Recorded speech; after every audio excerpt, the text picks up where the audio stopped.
Hi everybody and welcome to the second in our series of YouTube videos. As promised last week, I'm going to introduce a little bit more to you about our Voices of War project that we've got coming up in May.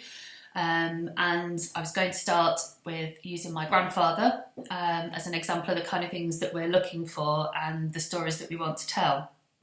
So we've got quite a limited collection of my grandfather's bits from the war.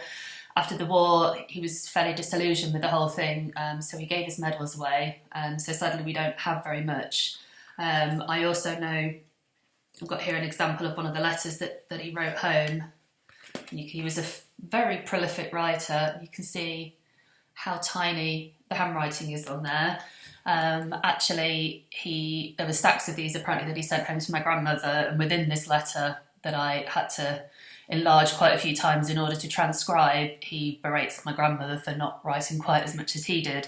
And he also makes a note, very small note there, that says it took him 5.5 hours to write, and he's used literally every available space that he could on the letter. And according to my grandmother, he had acquired a railway lamp, and he used the lens of that to enlarge the paper so he could actually write that small. And she had to use something similar in order to read it. So we've got his letter, and I've got the photograph of him there, took when he first joined up. So they got married on Boxing Day, and the following day my grandfather went off to do his basic training.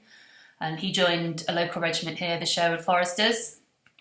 And he went out initially to North Africa, so he fought in the desert there, and through all the large battles, El Alamein and so on. And he was quite lucky, by all accounts. He told a few stories about being put on potato peeling duty for being a bit cheeky. Apparently there was one story that he was sitting around at dinner and they were all discussing how difficult the training was and how they were getting bored with it, and they all agreed the next day that when they were ordered to run, they were all going to walk because they felt it was a bit of a pointless task. And so the time came, the order came, and everybody else was running, and my grandfather was the only one that was walking, and so he just carried on. And so he was the only one that got into trouble, but he wouldn't dob in any of his mates. So he was kept behind one day when they all went out, and one unit got captured, and it was that they were sent over to Burma to the railways.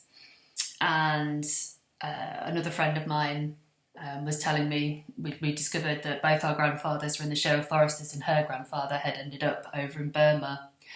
And after the war and during the war, my grandfather had wrote quite a lot of poetry as well. So we put it together in a book for him, and presented it to him on his 80th birthday. And one of those stories, one of those poems, is about the soldiers over in Burma. That's quite a long poem, so I'm not going to read it to you now, but one of the ones I thought I would just share with you is of the end of the war, so it's quite apt for this sort of time. So this is untitled. But happy times approaching, the end is very near, for Hitler and his satellites have had their last good cheer. For them the day is ending, but for us it's just begun, for with the change of fortunes, our pay is just begun. So, and I think that kind of epitomises how he felt about the end of the war, and although we'd technically won, the loss of life, the damage to the economy, etc., just made it we still had rationing for several years afterwards, so it wasn't quite the celebration that everybody thought it was going to be.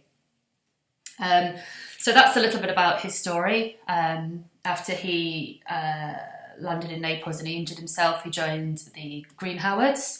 The one surviving letter that we do have tells the story. You can tell he's in Italy, although he's not able to give away his position, but he's talking about the oranges and the fruit on the trees, and I do know that it's from 1944.